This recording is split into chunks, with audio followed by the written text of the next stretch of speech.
अस्सलाम वालेकुम brothers and sisters.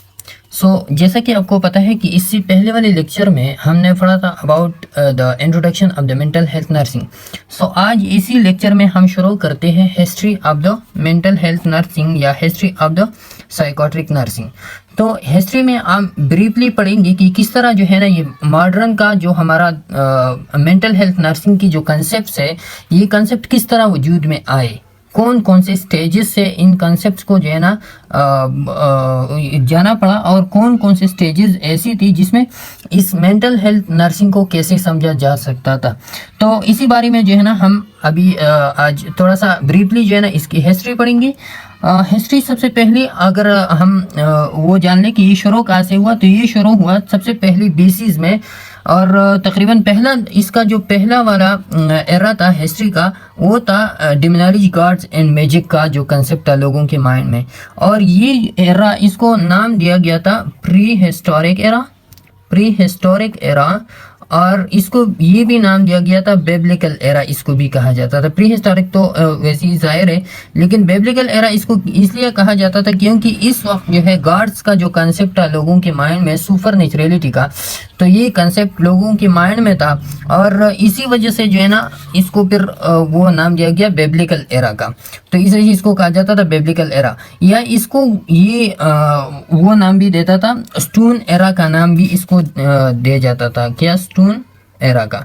अब स्टोन का नाम क्यों, इसलिए स्टोन एरा नाम इसलिए इसको दिया जाता था कि इस वक्त जो है ना सबसे ज़्यादा काम या जितनी भी काम होती थी उसमें स्टोन ज़्यादा इन्वॉल्व होती। अगर लोग रहती थी स्टोन की घरों में रहती थी, काम काज में, पत्थर आग जलाने में और इस तरह की जितने भी काम होती थी तो ज़्यादातर स्टोन यूज़ होती थी। इस वजह से जो है ना इस एरा को स्टोन एरा भी कहा जाता है। तो इस एरा में कंसेप्ट किया था about the mental health nursing. तो ज्यादातर लोग इस एरा में कंसेप्ट इन लोगों की तीन थी, डिमिनोलॉजी, गॉड्स एंड मैजिक का। अब ये लोग जो है ना ये बिलीव करती थी कि जितनी भी मेंटल डिसऑर्डर्स है, जितनी भी मेंटल डिसऑर्डर्स है, ये सारे डिसऑर्डर कहाँ से आते हैं? ये आते हैं, इन लोगों के बिलीव था कि सुपर नेचुरल फोर्सेस की वजह से होते हैं, सुपर नेचुरल फोर्सेस की। ये लोग बिलीव करती थी कि हमारी इसमें कोई अमल दखल नहीं होता। ये जो डिसऑर्डर्स होते हैं या मेंटली इल पीपल होती है, ये नेचुरली नहीं होते, ये सुपर नेचुरलिटी की वजह से वहाँ पर अल्लाह की तरफ से उन पे कहर होता है, उन पे जो है ना अजाब होता है किस्म की, और इसी वजह से जो है ना ये लोग क्या होते हैं, ये लोग मेंटली इल होते हैं। अब इन लोगों का ये जो कंसेप्ट था, ये कंसेप्ट इन लोगों की बेसिकली टू वो टर्मिनोलॉजीज यूज़ करती थी। टू टर्मिनोलॉजीज में ये लोग जो है ना अपना कंसेप्ट बताती थी। पहला नंबर ये लोग बताती थी कि हम हमारे पास जो भी पेशेंट या जो भी इंसानियत दो किस्म की इन्होंने डिवाइड की थी। एक को ये कहती थी डिवाइन पीपल। तो अब डिवाइन पीपल कौन सी पीपल होती थी? वो पीपल इन लोगों को, ये वो लोग होती थी जो मेंटली हेल्दी होती थी, मेंटली ये लोग हेल्दी होती थी, हेल्दी। और इन लोगों के बारे में इन लोगों का ख्याल था इस एरा में कि ये लोग जो है ये गॉड गिफ्टेड लोग हैं। क्या है? ये गॉड गिफ्टेड लोग हैं, अल्लाह का इन पे खसूसी करम है, ये लोग हेल्दी हैं। और साथ में ये इन लोगों की ये इन लोगों को कहती थी सेक्रेट स्पिरिट, इन लोगों को मुकद्दस अरवाह इनको कहती थी, सेक्रेट स्पिरिट वाले लोग इनको कहती थी। लेकिन इसके बरक्स इन लोगों का एक और क्लासिफिकेशन था जिसको ये लोग कहती थी डिवल का नाम इन लोगों के दिया था। इन लोगों ने डिवल, वो लोग इन लोगों की नज़रों में थी जो बैड स्पिरिट वाले लोग थी, बदरूह वाले लोग, मतलब जो मेंटली इल पेशेंट होते थे, मेंटली इल लोग होते थे, तो उन लोगों को ये क्या कहते थे? बैड स्पिरिट वाले लोग। या इन लोगों को कहती थी कि इन लोगों पे अल्लाह का क्या है? कहर है, अजाब है। और इन लोगों को या इन लोगों को ये डीमंस भी कहती थी, डीमन या डीवल, दोनों नाम, डीमन या डीवल। डीमन भी कहती थी इन लोग बैड स्पिरिट को, या ईवल स्पिरिट वाले लोगों को ये कहती थी डीमन। तो इन लोगों में ये वाला कंसेप्ट था, डीमन का कंसेप्ट था, डिमोनोलॉजी, स्टडी ऑफ डीमंस। और साथ में गॉड्स का कंसेप्ट था, मतलब ये कि जितने भी मेंटली डिसऑर्डर्स होते हैं ये natural forces, super natural forces से होती है। एंड मैजिक का कंसेप्ट था, क्योंकि मैजिक जादूगरी जो होते हैं ये सुपर नेचुरलिटी वाला काम है कि एक बंदा जो है ना वो ऐसे काम करते हैं जो माकूल फितरत होते, जो नेचुरली नहीं होती। तो इस वजह से जो है ना ये तीन कंसेप्ट लोगों के दौर में आम थी। अब क्या था, एबनॉर्मल बिहेवियर अपन एट्रीब्यूटेड टू पोजीशन, ये लोग जो है ना ये एबनॉर्मल बिहेवियर ये एट्रीब्यूट करती थी पोजीशन को, मलकियत को, किस चीज़ों की मलकियत को, या तो गुड या बैड को। गुड पोजीशन कौन सा होता था, हमने इधर की गुड पोजीशन ये D1 का कंसेप्ट इन लोग इसको देती थी, और बैड पोजीशन कौन सा था, वो था D1 का कंसेप्ट इन लोगों के माइंड में था। और ये लोग जो है ना इसको religious significance of being possessed, ये जो मलकियत था गुड और बैड का, इन लोगों को ये कौन से नाम देते थे, इसको ये रिलीजियस सिग्निफिकेंस देते थे कि ये जो है ना ये सुपर नेचुरल फोर्सेस से है, ये मजहब से इन चीज़ों का ताल्लुक है और हमारी नेचुरलिटी पे ये चीज़ें बेस नहीं करती। ओके, अब इन लोगों के साथ इन चीज़ों का ट्रीटमेंट किया था।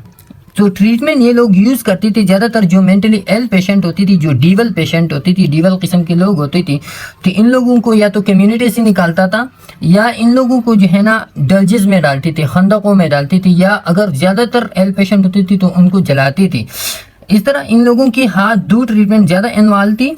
और एक था क्योंकि ये जो बिलीफ था इन लोगों का, ये सुपर नेचुरलिटी भी इन लोगों का बिलीफ था, तो इस तरह इनकी ट्रीटमेंट भी थी, वो भी सुपर नेचुरलिटी वाली ट्रीटमेंट थी। सुपर नेचुरलिटी का मतलब ये कि दम दरूद दुआई, ये लोग मैजिक करती थी, जादूगरी इन चीज़ों भी करती थी, या इस तरह जादूगरों के पास जो है ना इन पेशेंट को लेके जाती थी कि वो इनसे ये जो बदरूही है ये ख़त्म करवा दे।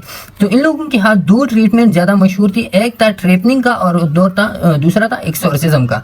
ट्रेपनिंग में ये लोग ऐसी करती थी कि ये जो खोपड़ी होती है इंसान की, इन खोपड़ियों में ये लोग सुराखी करती थी। क्या करती थी? सुराखी।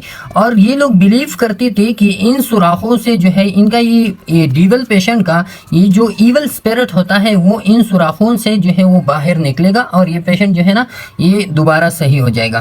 तो ये ट्रीटनिंग का एक ट्रीटमेंट था इन लोगों के यहाँ। और दूसरा था एक्सोर्सिज्म का, तो use to cast demons out of the body. तो ये एक्सोर्सिज्म इस तरह करता था कि ये जो है ना बॉडी से एस्केप करवाता था इन बदरूही को। तो ये किस तरह होता था, ये लोग जो है ना इन चीज़ों को या इन पेशेंट को उन लोगों के पास लेके जाती थी जो मजहबी लोग होती थी, जो मैजिक पे बिलीव करती थी, जो जादूगर लोग होती थी, उन लोगों के इन पेशेंट को लेके जाता था और वो उधर जो है ना एक एक्सोर्सिज्म के थ्रू, एक्सोर्सिज्म मतलब इनकी बॉडी से जो है ना वो बदरूही निकालती थी। किसके थ्रू?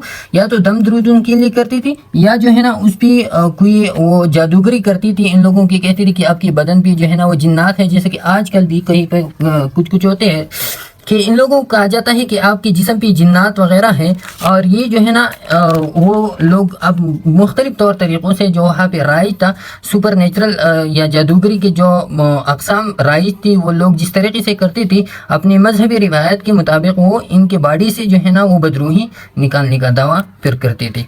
ओके, तो ये था कौन सा क्लासिकल एरा या प्री हिस्टोरिक एरा और बिब्लिकल एरा और स्टोन एरा भी इसको कहते हैं। तो ये था पहला एज।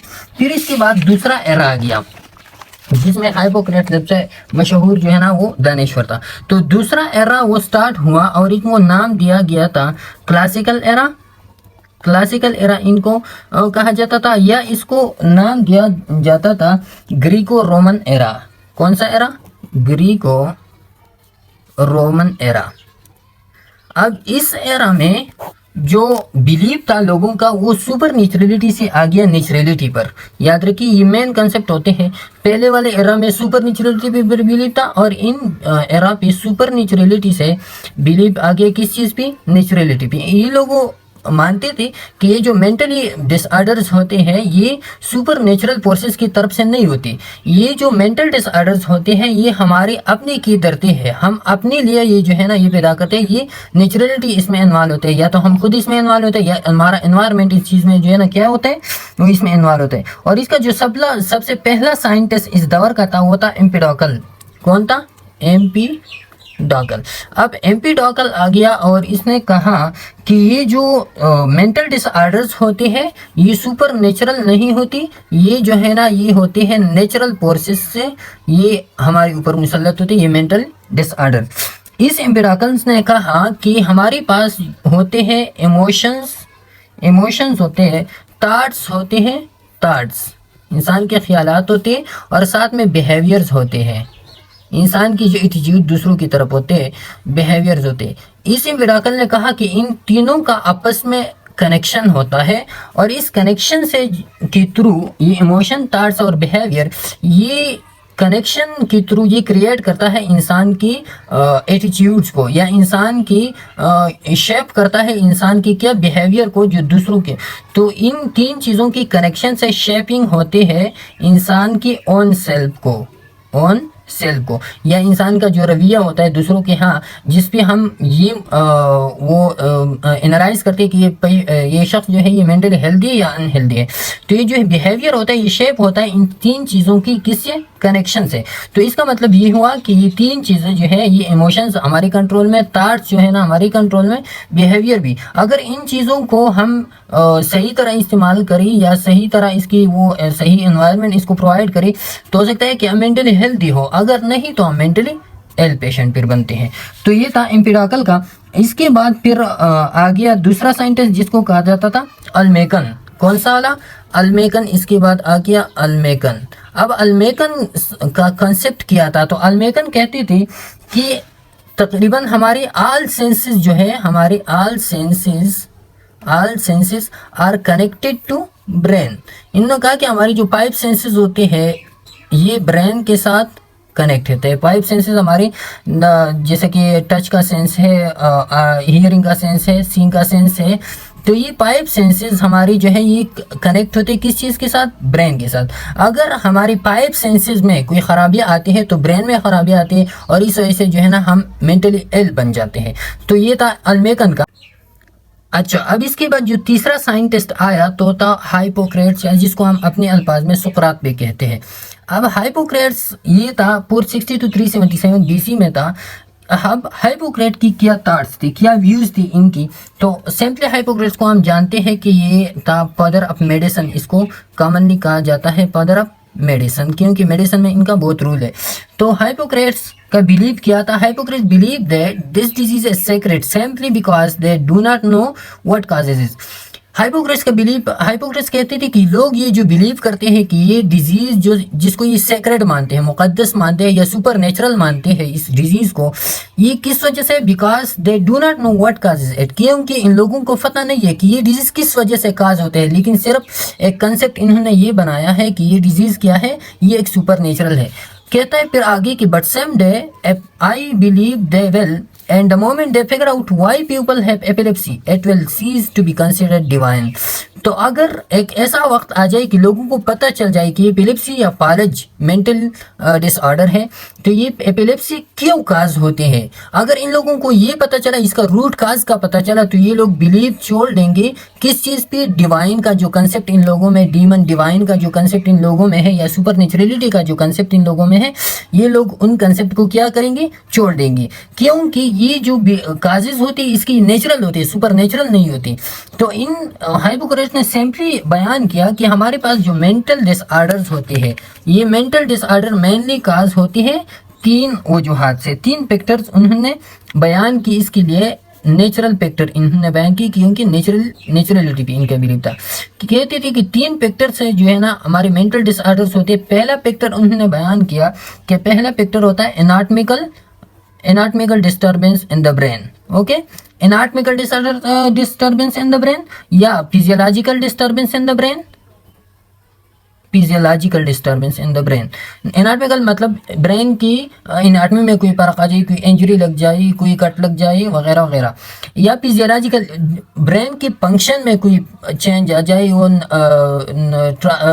वो सोचने की सलाहियत उसका ख़त्म हो जाए, या इस तरह की, और इसकी फिजियोलॉजी या फंक्शन रिलेटेड उसमें डैमेज आ जाए, या साइकी रिलेटेड, माइंड रिलेटेड जो है ना साइकोलॉजी में इसका क्या आ जाए, चेंज आ जाए, माइंड रिलेटेड इसमें चेंज आ जाए। तो इन तीनों काजेज से ये जो anatomical, physiological, psychological damage in the brain, it will cause what, mental disorders. तो मतलब ये था इनका कि ये जो है ना, ये क्या है, ये मेंटल डिसऑर्डर ये नेचुरल है, और ये कंसेप्ट आज भी है कि एनाटॉमिकल, फिजियोलॉजिकल या साइकोलॉजिकल डिस्टर्बेंसेस की वजह से जो है ना ब्रेन डैमेज होते हैं। अब मेंटल डिसऑर्डर्स क्या होते हैं, तो इनने बयान किया कि ड्यू टू नेचुरल काजेस, इनने कहा कि brain central organ of the intellectual activity, हमारे जो सोच विचार की जो सलाहियत होते हैं वो, उसका ऑर्गन, सेंट्रल ऑर्गन कौन होता है, वो ब्रेन होता है। Mental disorder due to brain pathology, जैसे कि हमने कहा कि तीनों पैथोलॉजी, ब्रेन पैथोलॉजी, इस वजह से मेंटल डिसऑर्डर्स होते हैं। Pointed out that head injuries could lead to sensory and motor disorder। और इन्होंने ये बयान किया कि मेंटल हेड इंजरी जो है, अगर किसी शख्स को हेड इंजरी लग जाए तो इस वजह से क्या होता है, सेंसरी एंड मोटर डिसऑर्डर उस शख्स को हो सकती है, उसकी सेंसेस लॉस हो सकते हैं या उसकी मोटर कैपेबिलिटी खत्म होती है, क्योंकि सेंसरी मोटर फंक्शन जो है ये ब्रेन से कनेक्ट है। अगर आपका ब्रेन खराब हो गया, हेड इंजरी हो गया, तो उसमें फिर खराबी आती है। Emphasize the importance of heredity and predisposition, और इसने जो है ना हेरेडिटी और प्री डिस्पोजिशन दोनों का जो रूल था मेंटल इलनेस और हेल्थ में, वो उनने बयान किया, क्योंकि हेरेडिटी की वजह से भी जो है ना मेंटली वो होते हैं, मेंटल डिसऑर्डर्स होते हैं, और प्री डिस्पोजिशन हेरेडिटी की वजह से किस तरह। फॉर एग्जांपल एक मोनोजाइगोटिक ट्विन है, क्या है, मोनोजाइगोटिक ट्विन्स है, मोनोजाइगोटिक ट्विन है। अगर ये मोनोजाइगोटिक ट्विन एक्सपोज हो गया ऐसे एनवायरनमेंट को, शिज़ोफ्रेनिया एनवायरनमेंट को, तो हो सकता है कि इसको लग जाए, 50% चांसेस ऐसी है कि इसको लग जाए क्या, शिज़ोफ्रेनिया डिसऑर्डर इसको लग जाए। तो अब ये क्या है, ये है हेरेडिटी है, जेनेटिकली इसको ट्रांसफर हो गया, ये मोनोजाइगोटिक ट्विन को जेनेटिकली ये शिज़ोफ्रेनिया ट्रांसफर हो गया। या प्री डिस्पोजिशन, तो प्री डिस्पोजिशन मतलब था कि या तो इन्वायरमेंटल फैक्टर्स हो सकते हैं या आपकी अपनी वो होते हैं एनाटॉमिकल, फिजियोलॉजिकल, साइकोलॉजिकल डिसऑर्डर्स होते हैं। तो अगर इसको जो है ना वो एक्सपोज हो जाए तो वो हो सकता है इसको मेंटल इलनेस इसको हो सकते हैं। अब हाइपोक्रेट्स की कुछ डॉक्ट्राइन्स उन्होंने बयान की। डॉक्ट्राइन मतलब क्या, प्रिंसिपल इन्होंने क्या की, वजह की। कौन कौन से प्रिंसिपल थी हाइपोक्रेट्स की, इन्होंने बात की, प्रिंसिपल बयान की पोर ह्यूमर्स की। ह्यूमर किस चीज़ को कहते हैं, ह्यूमर हम कहते हैं लिक्विड को, किस चीज़ को, लिक्विड को कहते हैं, या सीमी लिक्विड को हम क्या कहते हैं, ह्यूमर। हमारी बॉडी में जो माया होता है इसको कहते हैं, इसको उन्होंने बयान किया कि इंसान की बॉडी में माया होता है ह्यूमर, सेमी लिक्विड इनने नाम दिया इसको। और इनने कहा कि इंसान में 4 किस्म के माया होते हैं, 4 किस्म की 4 types of humour with in the body of the human being.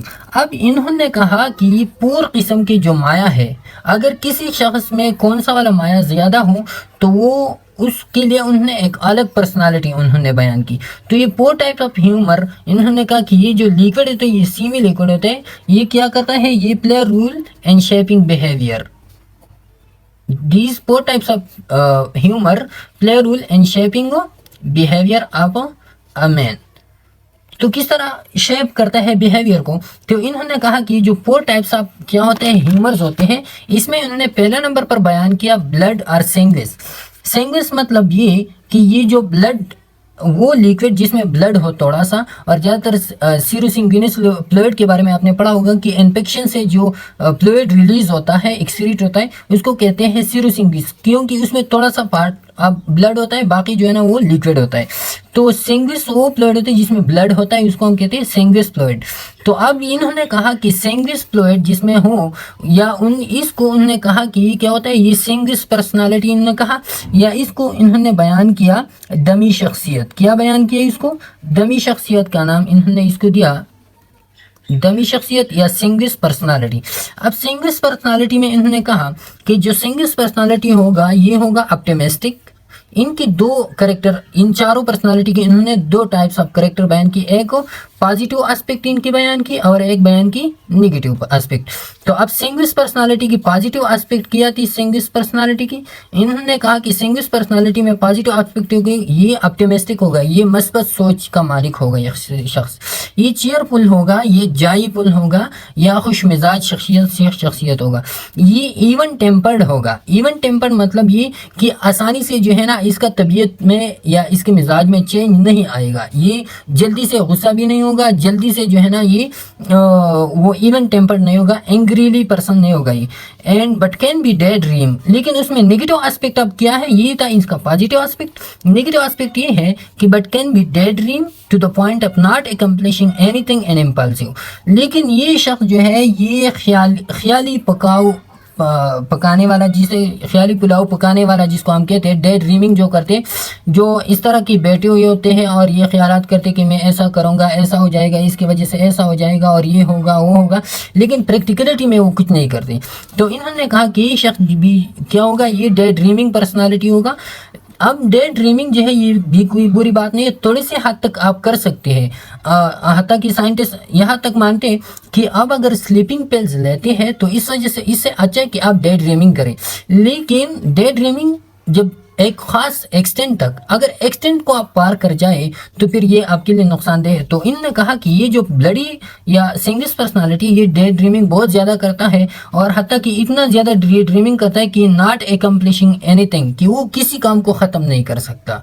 लेकिन अगर काम को शुरू करे तो सिंपली क्या करेगा, उसके बारे में सोचेगा, ये होगा इसके बाद ये होगा, प्रैक्टिकली कुछ नहीं करता।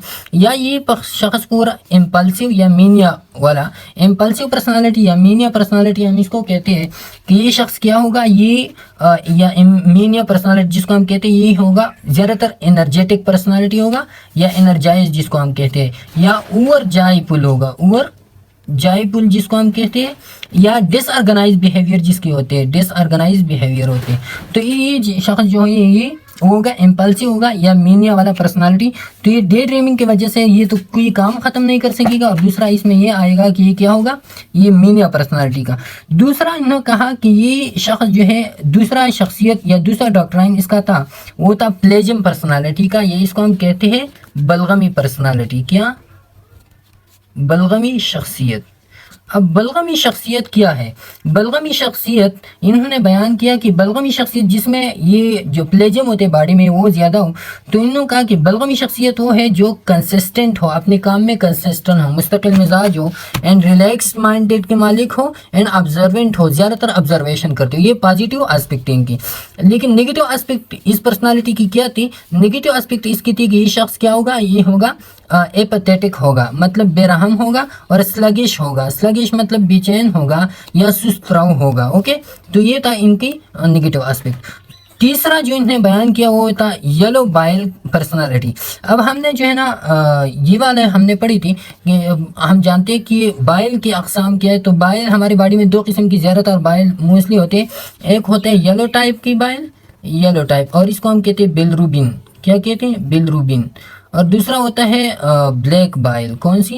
ब्लैक नहीं, ग्रीन बाइल, ग्रीन बाइल। और ये होते हैं, ये ग्रीन कलर होते हैं बिलिवर्डिन का। किस चीज़ का? बिलिवर्डिन का, जो आपने पढ़ा होगा बिलिवर्डिन का।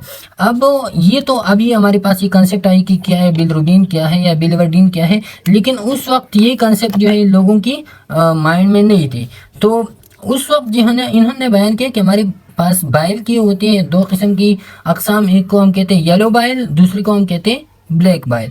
तो अब इन्होंने कहा कि जो शख्स येलो बाइल पर्सनालिटी का मालिक होगा, जिसको हम कॉलर भी कहते हैं, ये शख्स क्या होगा? ये शख्स होगा लीडर होगा। ये इसका पॉजिटिव एस्पेक्ट था, बट कैन बी कंट्रोलिंग। लेकिन ये नेगेटिव एस्पेक्ट है कि ये शख्स क्या होगा? कंट्रोलिंग होगा। कंट्रोलिंग के साथ साथ ये होगा इजीली एंगर्ड और बैड टेम्पर्ड, और साथ में ये होगा इजीली ये गुस्सा करेगा, या इसका टेम्पर्ड जो है वो बैड टेम्पर्ड के मालिक होगा। इजीली जो है ना वो एंग्री होगा, इसका टेम्पर्ड या तबीयत जो है जल्दी वो चेंज होगा। ओके, तो ये था येलो बाइल पर्सनालिटी के बारे में। अब ब्लैक बाइल पर्सनालिटी या मेलनकोलर या ब्लैक बाइल पर्सनालिटी या ब्लैक बाइल क्या थी? तो उस वक्त जो है ना ये लोग बिलीव करती थी कि जो किडनी है या स्प्लीन है, इससे किस्म की फ्लूइड सीक्रेट होता है, इसका कलर ब्लैक होता है, और इन्होंने इसको कहा कि ये क्या होता है? ब्लैक बाइल होते हैं। ये उस वक्त की बिलीव था। तो अब इन्होंने कहा कि जो ब्लैक बाइल पर्सनालिटी होता है वो क्या होता है?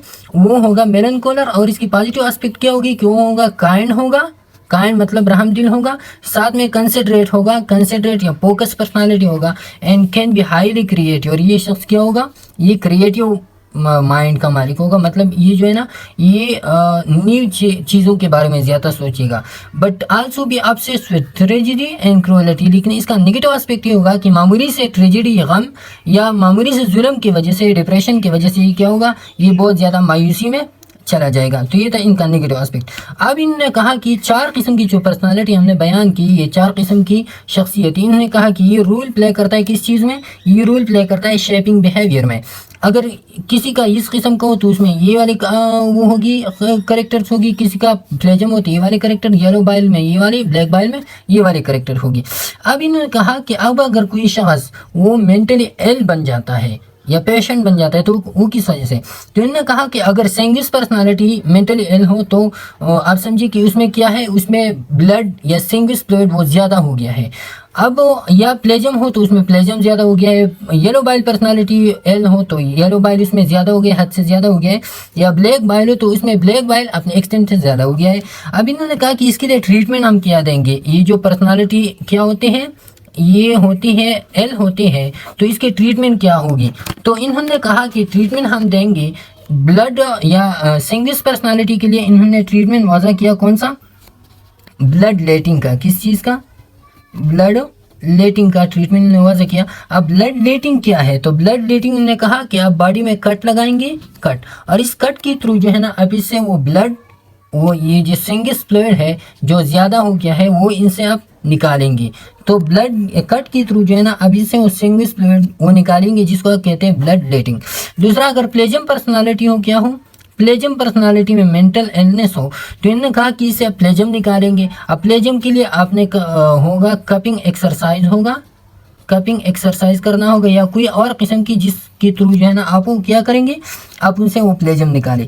या अगर येलो बाइल या black bile personality mentally ill हो तो येलो या ब्लैक बाइल पर्सनालिटी के लिए फिर आप क्या करेंगे, yellow and black bile personality के लिए, तो ब्लैक बाइल पर्सनालिटी इन दोनों के लिए फिर आप कहेंगे कि अगर ये ज़्यादा हो गया तो फिर आपने येलो बाइल को निकालना है या ब्लैक बाइल को निकालना है। तो येलो या ब्लैक बाइल को निकालने के लिए फिर आपने देनी है होती थी लग्जेटिव देनी होती थी, क्या, लग्जेटिव्स देनी होती थी, या साथ में जो है ना लग्जेटिव या जिसको हम कहते हैं परजेटिव भी हम कह सकते हैं इसको, जिसके थ्रू जो है ना ये बाइल का मोशन इंक्रीज या मोशंस होते हैं इंसान को, जिसको हम स्टूल शार्पनर भी कहते हैं, क्या, स्टूल शार्पनर भी इनको हम कहते। तो ये हम देती थी ताकि ये शख्स अगर ये दोबारा अपनी नॉर्मल लेवल में ये ब्लैक बाइल, येलो बाइल या जो बाकी की लिक्विड्स है, माया है, ये दोबारा अपनी उसमें आ जाए, नॉर्मल एक्सटेंट में आ जाए, तो फिर ये शख्स जो है ये मेंटली हेल्दी हो सकता है। लेकिन ये कंसेप्ट जो था ये इनका गलत था, बाद में हम पढ़ेंगे कि ये कंसेप्ट इनका गलत था। ऐसा कोई भी कंसेप्ट मॉडर्न एज में नहीं है ना, ये प्रूवन है ये बात कि ये ठीक था। अब हाइपोक्रेट्स ने क्या, हाइपोक्रेट्स ने अब मेडिकल या जो मेंटल हेल्थ डिसऑर्डर्स होते हैं इनको इन्होंने डिवाइड किया 3 कैटेगरीज में। कौन सी 3 कैटेगरीज में इन्होंने डिवाइड किया। पहले कहा कि जो मेंटली जितनी भी डिसऑर्डर्स होते हैं वो काज होते हैं मेनली 3 रीज़न से। पहला नंबर भी इन्होंने बयान किया कि ये मेंटल डिसऑर्डर पहला होगा मेनिया कैटेगरी में आएगा, या मेलनकोला में, या प्रीनाइटिस कैटेगरी में। ये 3 कैटेगरीज उन्होंने बयान की। तो पहला नंबर पर वाला जो था मेनिया का जो पर्सनालिटी या मेनिया डिसऑर्डर्स होता है, मीनिया प्रेजेंट इसको कहते हैं, प्रेजेंटली इसको कहते हैं, क्या इसको कहते हैं, प्रेजेंटली हम मीनिया को किस तरह डिफाइन करते हैं, तो प्रेजेंटली हम कहते हैं कि मीनिया पर्सनालिटी जो होगा ये इसकी बिहेवियर, पहले भी थोड़ा सा हमने इसको टच किया कि इसकी बिहेवियर होते हैं डिसऑर्गेनाइज बिहेवियर, इसके होते हैं, क्या होते हैं, डिसऑर्गेनाइज बिहेवियर इस डिजीज़ में होते हैं इंसान की। और साथ में ये शब्द ये मोर एनर्जेटिक होता है, क्या होता है, मोर एनर्जेटिक होता है, या ओवर जॉयफुल होता है, ओवर जॉयफुल होता है।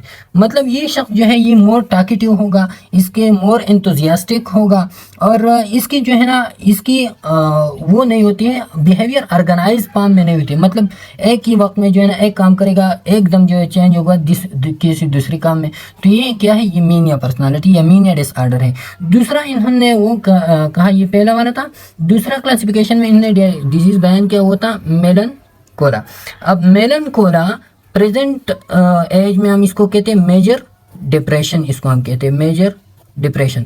अब मेजर डिप्रेशन में क्या होता है कि मेजर डिप्रेशन में अगर इंसान चला जाए तो वो फिर कुछ भी वो उसका बॉडी स्लगिश होता है, बॉडी मेजर डिप्रेशन में बॉडी इसका फिर स्लगिश होता है, स्लगिश बॉडी होता है, इसका स्पीच जो है वो लो होता है, स्पीच डाउन होता है, मोमेंट्स, इसकी बॉडी मोमेंट्स सब कुछ जो है वो क्या होते हैं, वो डाउन होते हैं। तो ये कौन सा डिसऑर्डर था, ये मेलनकोला वाला था।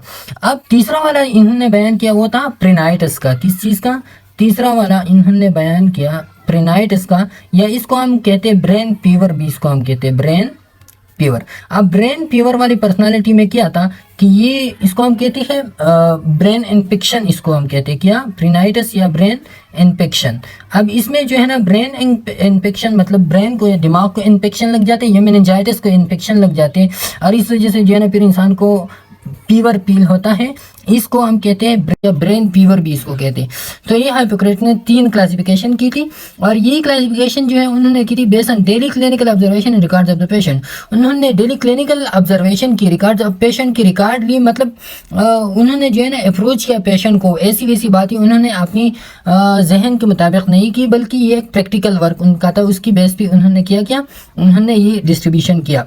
अब इसके ट्रीटमेंट उन्होंने क्या बताया कि ट्रीटमेंट हम मेंटली इल पेशेंट का कैसे करेंगे। तो पहला नंबर पर जो पहले से जो रिवाज आ रहा था कि सुपर नेचुरल फोर्सेस का जो कंसेप्ट था लोगों के जहन में, और लोग कहते थे कि इनको जो है ना आप डलजेस में डाल दें, इनको जो है ना आप उसकी ट्रेपनिंग करवा दें, एक्सोर्सिज्म करवा दें, उनको जो है ना कोड़ों चाबकों से मारती थी। तो वो चीज़ उन्होंने रिजेक्ट किया, और इन्होंने कहा कि आप पेशेंट को किसी किस्म के नुकसान नहीं पहुंचाएंगे, हालांकि वो है एक मेंटली इल पेशेंट है, आप इसको ट्रीट करेंगे एज बाई दी 3 वीक। उन्होंने कहा कि आप उनको क्या करवाएंगे, walking is main best medicine.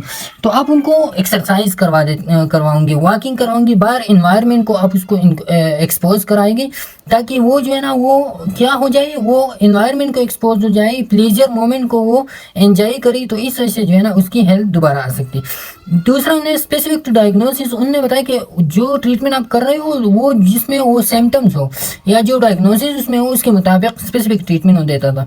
Recognise the importance of environment, और उन्होंने एनवायरनमेंट का इम्पोर्टेंस भी उनकी अहमियत को समझाया। एनवायरनमेंट को की अहमियत को, जैसे कि एनवायरनमेंट में होता है फिजिकल एनवायरनमेंट होता है, सोशल एनवायरनमेंट होता है, emotional.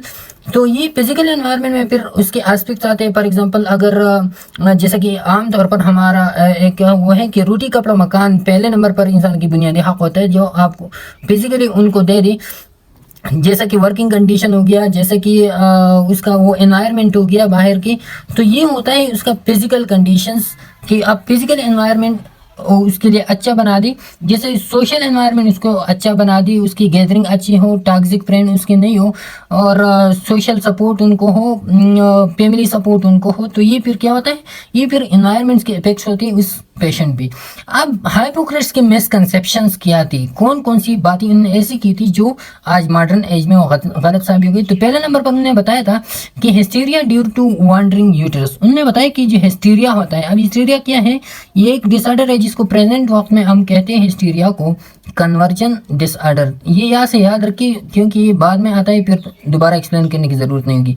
Conversion disorder, conversion disorder अब क्या है, तो कन्वर्जन डिसऑर्डर में ये होता है कि इंसान जो है ना वो नहीं कर सकता, डिसएप्रोपोर्शनेट इमोशंस उसकी होती है, जैसे कि हमने पहले भी इसको बताया कि हिस्टीरिया में होता है अनऑर्गेनाइज बिहेवियर इंसान के होते हैं, इंसान अपने खुद में नहीं होता, आउट ऑफ कंट्रोल हो जाता है। क्या हो जाता है, इंसान आउट ऑफ कंट्रोल हो जाता है, और वो जो है ना अपने खुद में, जिसको हम एक्सप्लेन करते हैं कि ये इंसान खुद से बाहर हो गया। तो फिर ये ज़्यादातर जो है ना उस वक्त में होता था, और अभी भी ये ज़्यादातर ये होता है हिस्टीरिया, ये फीमेल पेशेंट के साथ, फीमेल के साथ ज़्यादातर ये होता है कि वो जो है ना वो खुद से बाहर हो जाते हैं। कभी कभार ऐसी सिचुएशन पे ऐसी बिहेवियर को शो करते हैं जो वहाँ की मुताबिक नहीं हो। तो ये बात उन्होंने कही कि ये जो हिस्टीरिया है या कन्वर्जन डिसऑर्डर है, ये होता है ड्यू टू वांडरिंग यूटेरस, ये पेट में यूट्रस की घूमने की वजह से ये हिस्टीरिया फीमेल पेशेंट को, फीमेल को आते। लेकिन ये बात जो है ये नॉट बेस्ड ऑन फैक्ट, ये फैक्ट नहीं था, और अभी जो है ना ये बात गलत है कि वांडरिंग यूट्रस की वजह से किसी को हिस्टीरिया हो सकता है। दूसरा जो मिसकंसेप्शन इसका था पोर ह्यूमर्स का, हमने बताया जो सिंगिस और प्लेजम और येलो ब्लैक बाइल वाला पर्सनालिटी का जो बात उन्होंने की थी, वो बात उन्होंने गलत की थी, वो फैक्ट्स पे बेस नहीं करता। ओके, तो ये थे हिप्पोक्रेट्स के बाद। इसके बाद फिर अर्ली फिलोसफिकल कंसेप्शन, फिलॉसफीज कौन कौन सी थी, उसमें था प्लेटो या जिसको हम अफलातून कहते हैं। तो अफलातून की कौन सी कंसेप्ट थी, अब अफलातून का कंसेप्ट भी सिमिलर टू द उसके थे सुपर नेचुरल बेस नहीं था उसका, उसका भी कंसेप्ट जो है वो नेचुरल बेस पे था। अब अफलातून ने एक बात कही थी, सिंपली उन्होंने ये बताया था कि ब्रेन जो है, अफलातून ने कौन सी बात की थी, ये प्लेटो या जिसको हम कहते हैं अफलातून। अब प्लेटो ने कहा था कि brain can perceive things and behave. ये बात हमने एक और साइंटिस्ट के बारे में अभी भी कही। ये प्लेटो ने इस बात की जोर दी थी कि brain can perceive things and behave, और इन चीज़ों की वजह से फिर इंसान की पैदा होते हैं क्या, इमोशंस फिर पैदा होते हैं। तो ये किसकी बात थी, ये बात थी प्लेटो की, कि brain can perceive things and behave, और इसी वजह से फिर पैदा होते हैं। और ये हमने क्लासिकल एरा में पढ़ा कि ये कंसेप्ट इसी तरह का कंसेप्ट एम्पिरिकल ने भी दिया था। तो यहाँ पर इससे फिर पैदा होते हैं इमोशंस, इंसान के पैदा होते हैं, जो बाहर इंसान के साथ वो जो ट्रीट करता है तो वो इन चीज़ों के बिना पे होते हैं। तो इसका मतलब ये था कि ये नेचुरल वजह से हमारी मेंटल हेल्थ मेंटेन रहता है, ना कि सुपर नेचुरल वैसे। ये तो प्लेटो का। अब प्लेटो ने diminish criminal responsibility mentally health, तो उन्होंने फिर वही बात जो हिपोक्रेट्स ने की थी कि डू नो हार्म। तो इस तरह उन्होंने भी बताया कि आप जो है ना मेंटली जो एल पेशेंट है उसको आप क्रिमिनली ट्रीट नहीं करेंगे, क्योंकि ये एल पेशेंट है, इसके साथ जो है ना आप ह्यूमन ट्रीटमेंट करेंगे, ह्यूमन वैसे आप इसको ट्रीट करेंगे। Emphasize rule of socio culture pictures, जितनी भी सोशियो कल्चरल फैक्टर्स थी, सोशल एनवायरमेंटल फैक्टर्स थी, तो उन पे उन्होंने जोर दिया कि इनका बहुत बड़ा रोल होता है। जैसा कि हमने ऊपर डिस्कस किया इस बात को कि एनवायरनमेंट का कितना बड़ा रोल होता है। आप एक मेंटली हेल्थ पेशेंट को वो एनवायरनमेंट को या हेल्दी एनवायरनमेंट को आप उनको एक्सपोज करेंगे। Some super natural influences on aetiology, और उन्होंने कहा, ये बात उन्होंने फिर मानी कि कुछ ऐसे होते हैं कि इस ब्रेन की जो मेंटल इलनेस है इसकी इथियोलॉजी में कुछ सुपर नेचुरल इन्फ्लुएंसेस हो सकते हैं। लेकिन ज़्यादातर बात उन्होंने किस पे दी थी, उन्होंने नेचुरल फोर्सेस पे ज़्यादा जोर दी थी कि ये हमारी वजह से होता है मेंटल इलनेस, ना कि सुपर नेचुरल वैसे होता है। ओके, फिर इसके बाद आ गया अरिस्टोटल आ गया। अब अरिस्टोटल ने कौन सी बात की थी, ये भी वही एजिस की या ग्रीक रोमन या क्लासिकल एरा आ रहा है। इसमें प्लेटो के बाद फिर आ गया अरिस्टोटल। तो अरिस्टोटल ने बात की लार्जली हाइपोक्रेटिक, वही के हाइपोक्रेट्स की जो व्यूज थी वही ये भी उनको मानते थे। लेकिन उन्होंने एक बात रिजेक्ट की, और ये था कि importance of frustration and conflict in aetiology of mental disorder. इन्होंने कहा कि जो फ्रस्ट्रेशन होते हैं और जो वो होते हैं कॉन्फ्लिक्ट, यानी बेचैनी और तनाज़ात जो झगड़े होते हैं, इनका मेंटल डिसऑर्डर की काज पे कोई असर नहीं होता। मतलब ये कि फ्रस्ट्रेशन और कॉन्फ्लिक्ट की वजह से मेंटल डिसऑर्डर काज नहीं होती। लेकिन ये बात उनकी क्या थी, गलत थी, क्योंकि फ्रस्ट्रेशन कॉन्फ्लिक्ट की वजह से अभी भी आप जान सकते हैं कि बहुत ज़्यादा बीमारियां ऐसा है, मेंटल इलनेस बहुत ज़्यादा ऐसी है जो frustration describe the rule of consciousness. तो अरिस्टोटल ने क्या किया कि कॉन्शियसनेस के रूल उन्होंने डिस्क्राइब किए कि कॉन्शियसनेस की क्या रोल होता है पेन और प्लेजर को अटेंड करने में, पेन को रिलीव करने में, एलिमिनेट करने में, और प्लेजर को अटेंड करने में कॉन्शियसनेस भी अपना रोल प्ले कर सकते हैं। इस तरह ये व्यूज था। ये उसका फ्रॉड कंसेप्चुलाइजेशन किससे मिला था। अब फ्रॉड कंसेप्चुलाइजेशन क्या है, फ्रॉड ने जो वो बयान किया था, अपना एक थ्योरी पेश किया था, वो तो टोपोग्राफिकल थ्योरी उन्होंने बयान की थी। टोपोग्राफिकल थ्योरी में उन्होंने माइंड को 3 हिस्सों में या ब्रेन को 3 हिस्सों में डिवाइड किया था, कॉन्शियसनेस, सब कॉन्शियसनेस एंड अनकॉन्शियसनेस। अब ये कॉन्शियसनेस माइंड का वो हिस्सा था जिससे हम अवेयर थे, जो काम हम अपनी अवेयरनेस में करते हैं, मतलब ये कि हम जो करते हैं, जो सुनते हैं, जो काम हम वॉलेंटरीली करते हैं इरादे से, ये हमारी कॉन्शियसनेस में होते हैं। तकरीबन 10% ऐसा होता है। सब कॉन्शियसनेस और अनकॉन्शियसनेस ये ऐसे होते हैं जिससे हम बाखबर नहीं होती इन कामों से। ये 15% और वो 75% का ये था। तो उन्होंने कहा ये कहा था फ्रॉड ने कहा था कि हम अनकॉन्शियसनेस माइंड से इस पेन की कंसेप्ट को एलिमिनेट करवा सकते हैं through psycho analysis, हाइप्नोसिस and catharsis. उन्होंने कहा कि हम इस कंसेप्ट को जो है ना अनकॉन्शियस में हम जाके इस कंसेप्ट को जो है ना हम ख़त्म करवा सकते हैं कि पेन को रिलीव करना। तो इस तरह ये इसने भी यही वाली व्यूज उठाई कि हम जो है ना अगर अपनी इख्तियारात को यूज़ करें, अपने कामों को अपनी जो सलाहियत है उसको यूज़ करें, तो इस वजह से जो है ना हम प्लेजर को अटेंड करवा सकते हैं और पेन को क्या करवा सकते हैं, एलिमिनेट करवा सकते हैं। ये किसकी व्यू थी, ये अरिस्टोटल की व्यू थी। अब हम आते हैं अलेक्जेंड्रिया इजिप्टो। तो अलेक्जेंड्रिया ने इन्होंने क्या कौन सी काम की थी? अलेक्जेंड्रिया या इजिप्ट या मिस्र में, मिस्र से ये था इनका ताल्लुक।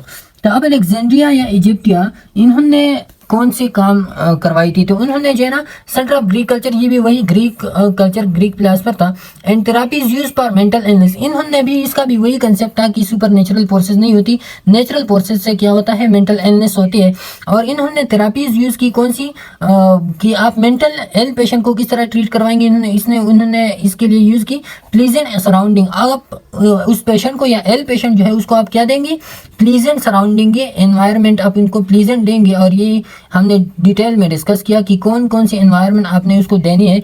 आप उनको जो है ना सराउंडिंग में, अच्छी सराउंडिंग में आप उसको लेके जाएंगे ताकि वो खुश हो जाए, मेंटली वो स्टेबल हो जाए। एक्टिविटीज़ आप उनको देंगे, dance, parties, walking in gardens, concerts, different concerts आप उसको वो करवाएंगे ताकि उनके माइंड चेंज हो जाए अपनी उस इलनेस से। डाइटिंग, आप उसको अच्छी तरह खुराक देंगे, मसाज देंगे, आप उसके बॉडी को मसाज देंगे ताकि वो रिलैक्स फील करे। हाइड्रोथेरापी, वार्म और कोल्ड थेरापी आप उसको देंगे, वार्म और कोल्ड वाटर से आप उसको वो करेंगे, बाथिंग वगैरह देंगे ताकि वो पेशेंट जो है वो रिलैक्स फील कर सके। जिम्नास्टिक एक्टिविटीज़ में, एजुकेशन में आप उसको इन्वॉल्व करेंगे, एजुकेशन देंगे ताकि वो इन चीज़ों से बाखबर हो जाए और अपनी जो सलाहियत है वो काम पे लेके आए।